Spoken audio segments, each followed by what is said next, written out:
El golpe en la puerta fue brutal. Agentes federales. Claudia, mi suegra, la tirana, estaba siendo arrestada por fraude fiscal. Irónico, ¿no? La mujer que controló cada centavo mío ahora perdía todo. Tengo 40 años, soy Lucía, era ingeniera en Venezuela, ahora camarera en Chicago. ¿De dónde nos miras? Escribe sobre esto en los comentarios. Por favor, me gusta y suscríbete al canal. Llegar a Chicago, deportada de Venezuela, fue un golpe devastador. Dejé atrás mi carrera como ingeniera, mi vida, para empezar de cero con mi esposo, Daniel. Pero nuestra nueva vida se convirtió en un infierno gracias a Claudia, su madre.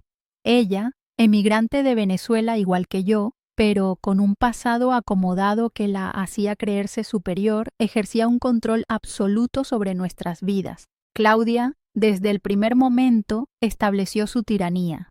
Control absoluto de nuestras finanzas, de nuestras decisiones, de nuestro tiempo.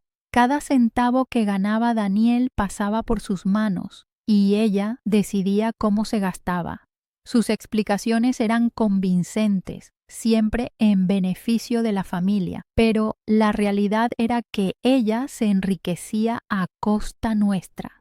Daniel, atrapado entre su madre y su esposa, se sentía desgarrado. Era un emigrante de Venezuela, con el peso de la tradición familiar y la culpa de no poder confrontar a su madre. Intentó mediar, pero su indecisión nos mantenía en esa situación tóxica. Claudia era una maestra de la manipulación. Sus métodos eran sutiles, pero devastadores. Usaba el chisme, el engaño, la culpa y la amenaza constante para mantenernos bajo su control.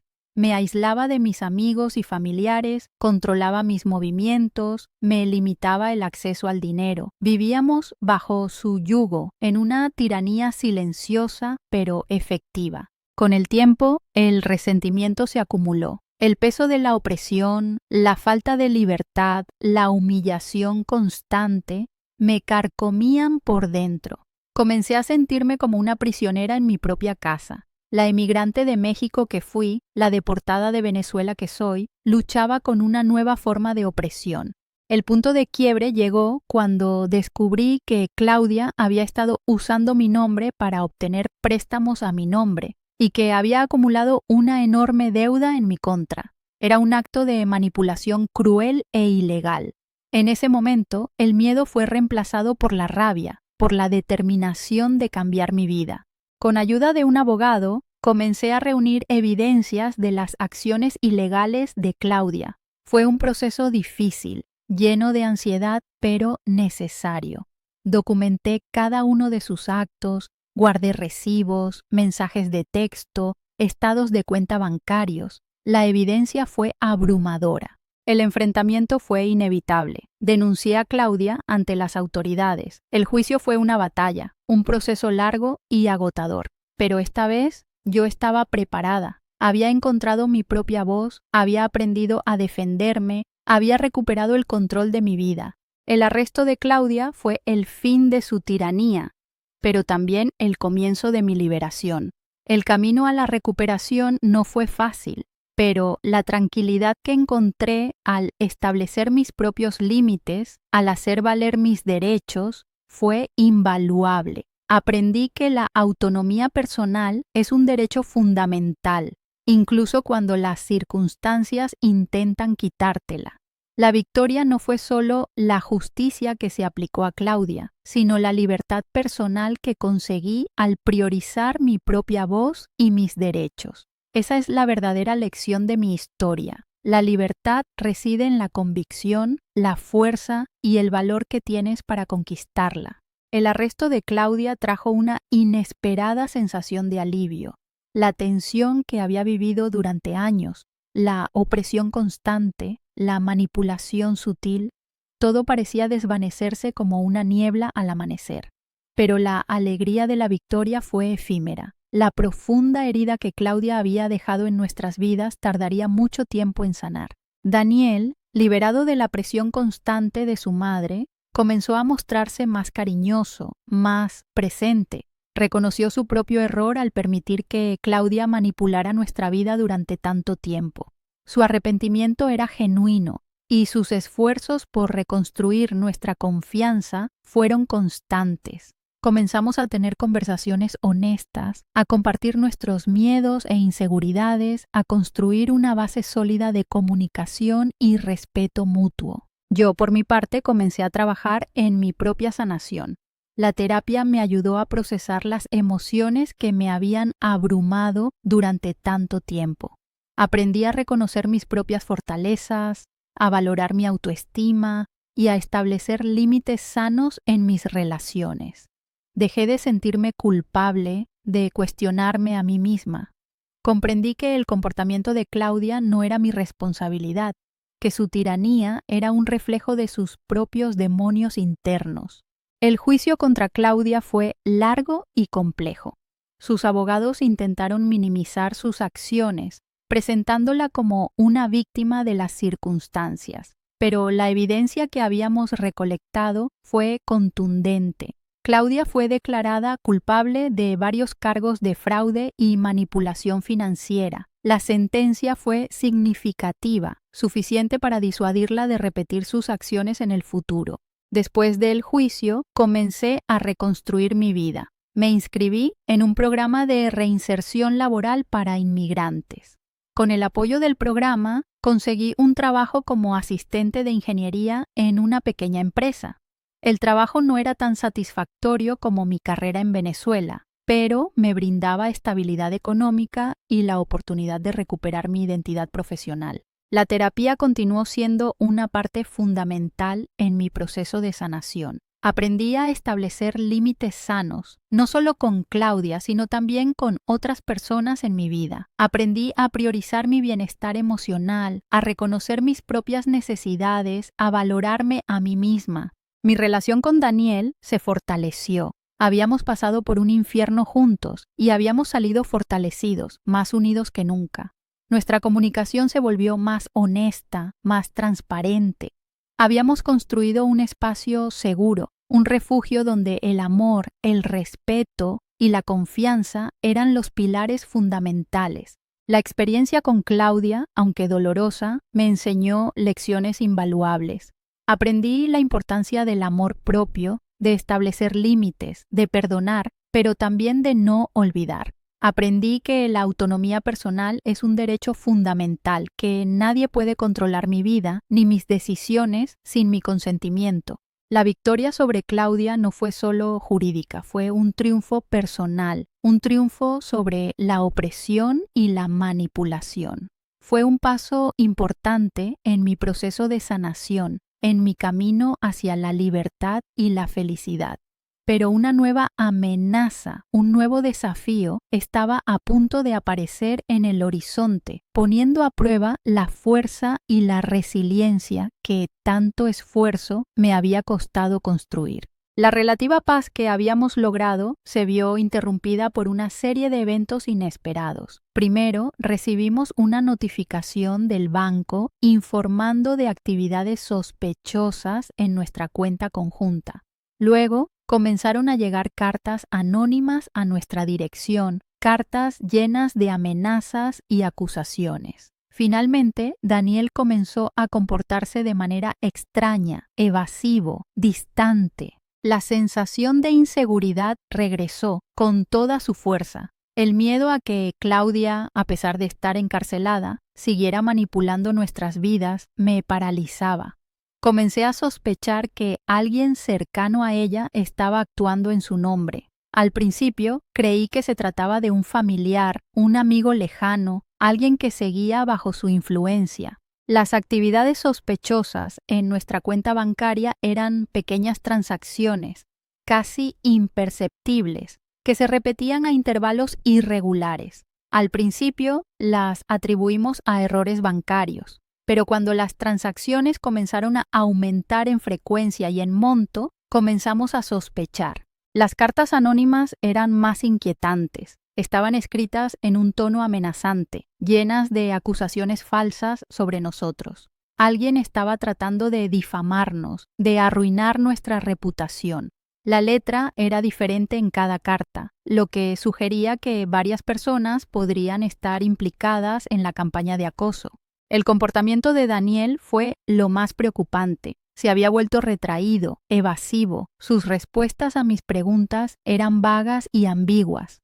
No quería hablar de lo que estaba sucediendo. Su distancia, su silencio, creaban una brecha entre nosotros que me llenaba de angustia. Decidí tomar el control. No podía permitir que el miedo me paralizara. Necesitaba un plan, una estrategia para enfrentar estas nuevas amenazas.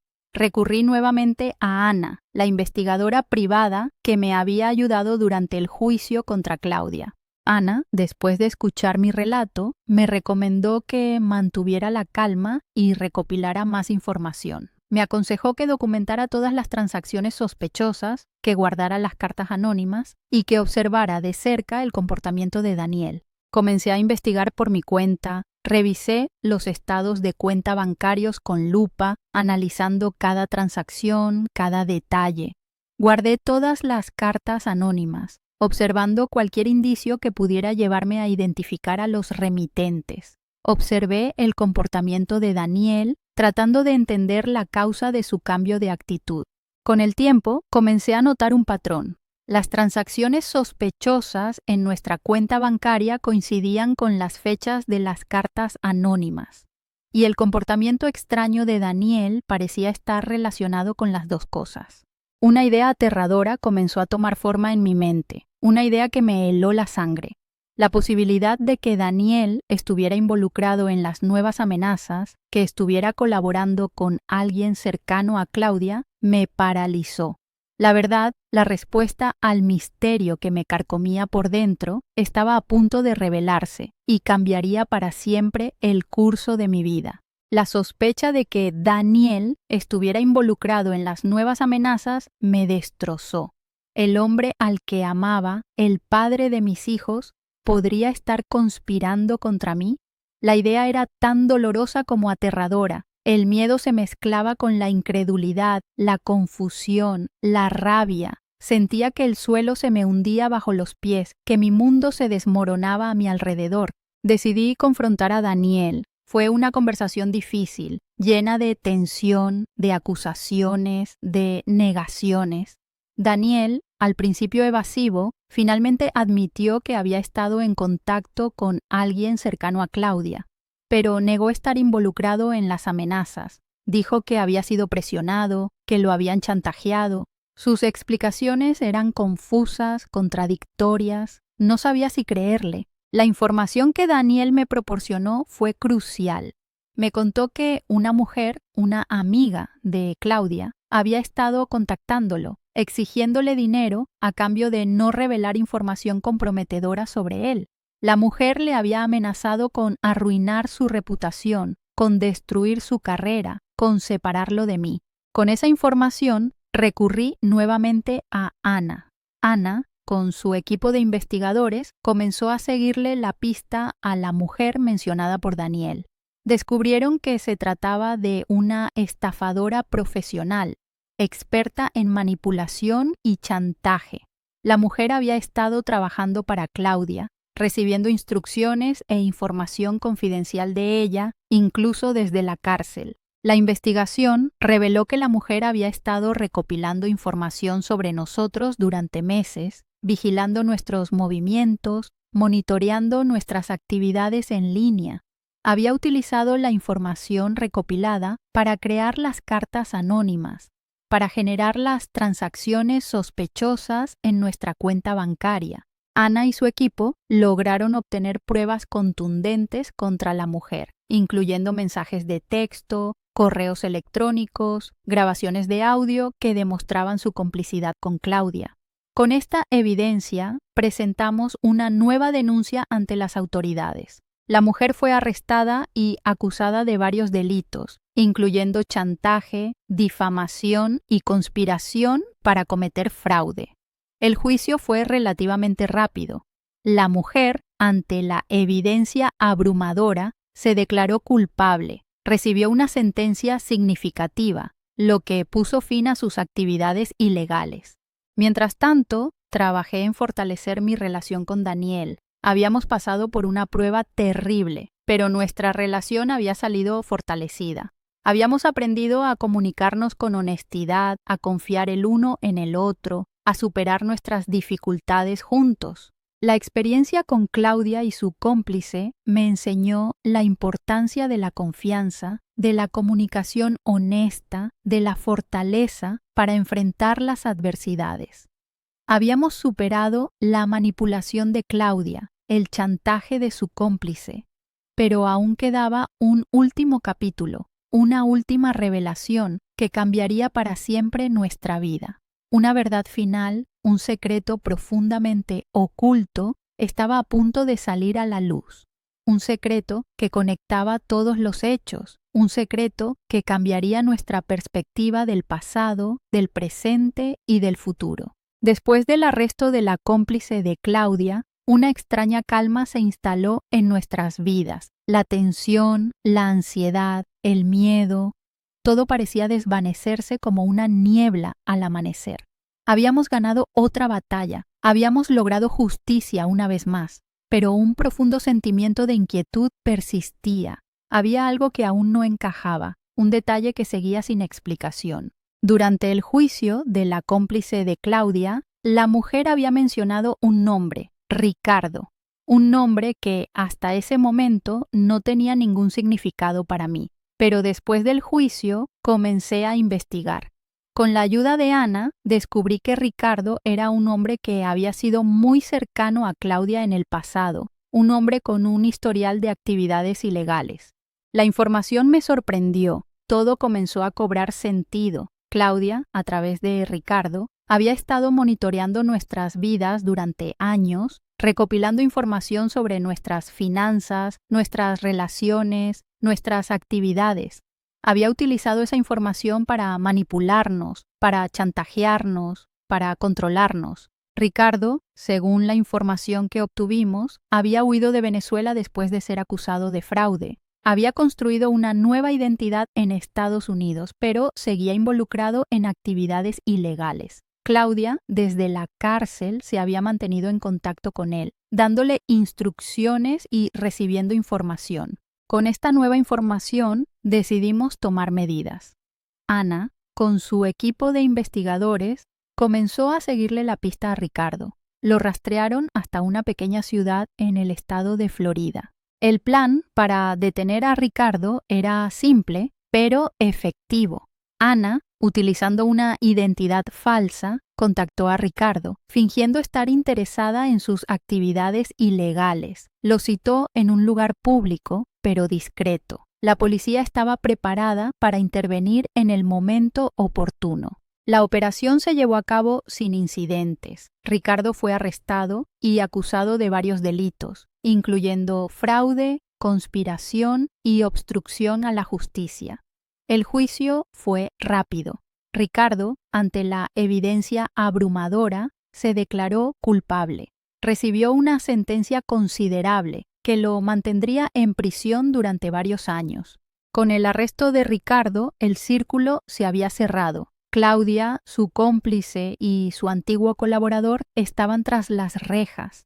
Habíamos ganado la batalla, habíamos logrado justicia, pero un profundo sentimiento de melancolía persistía.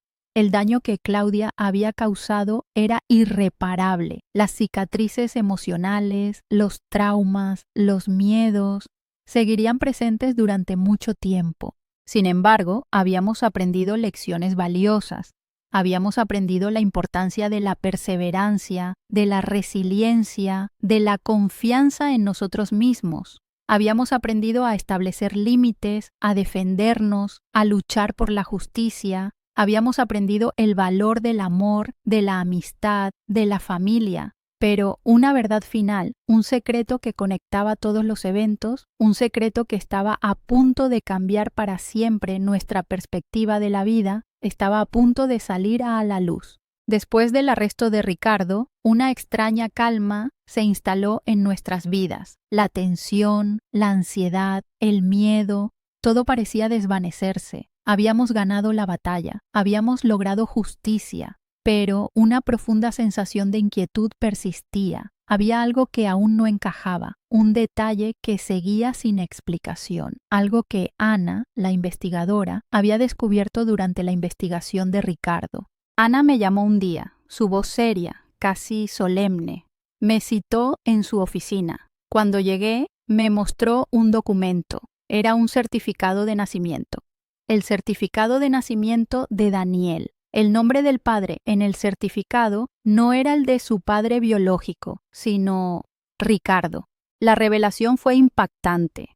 Daniel, el hombre al que amaba, el padre de mis hijos, no era el hijo de su padre legal, era hijo de Ricardo, el hombre que había estado manipulando nuestras vidas durante años. La verdad era una bomba. Me dejó sin aliento, incapaz de procesar la información. Daniel, el hombre que había luchado junto a mí contra la tiranía de Claudia, el hombre que había demostrado arrepentimiento y cambio, era hijo del hombre que había estado orquestando todo el daño. La información explicaba muchas cosas. La lealtad ciega de Daniel a Claudia, su indecisión ante nuestros conflictos, su comportamiento evasivo durante las amenazas, todo cobraba sentido. Daniel, sin saberlo, había estado actuando como una pieza clave en el plan de Claudia y Ricardo, un peón en su juego de manipulación y venganza. Confrontar a Daniel con esta verdad fue una de las experiencias más difíciles de mi vida. La conversación fue dolorosa, llena de lágrimas, de confusión, de rabia. Daniel se sintió traicionado, engañado, humillado, pero también sentía una profunda compasión por su madre. La revelación del secreto cambió para siempre nuestra percepción del pasado. Comprendimos que la manipulación de Claudia no había sido un acto aleatorio, sino una estrategia calculada, un plan orquestado durante años. Habíamos sido víctimas de una compleja red de mentiras y engaños, un juego perverso en el que Daniel, sin saberlo, había jugado un papel clave. El proceso de sanación fue largo y complejo. Tuvimos que reconstruir nuestra relación, redefinir nuestra identidad. Daniel tuvo que confrontar la verdad sobre su origen, reconstruir su vínculo con su madre y lidiar con el impacto de la revelación. Al final, encontramos un camino hacia la sanación. Aprendimos que la verdad, por más dolorosa que sea, es fundamental para la libertad, que el perdón, la comprensión y la aceptación son las claves para superar el trauma y construir un futuro mejor. La justicia llegó, pero fue un proceso mucho más profundo que el simple castigo a quienes nos habían dañado. La verdadera victoria fue la comprensión y la reconciliación, la fuerza que encontramos como familia al aceptar la verdad, superar el dolor del pasado y construir un futuro libre de manipulación y mentira, fue una victoria mucho más grande que cualquier condena judicial. La lección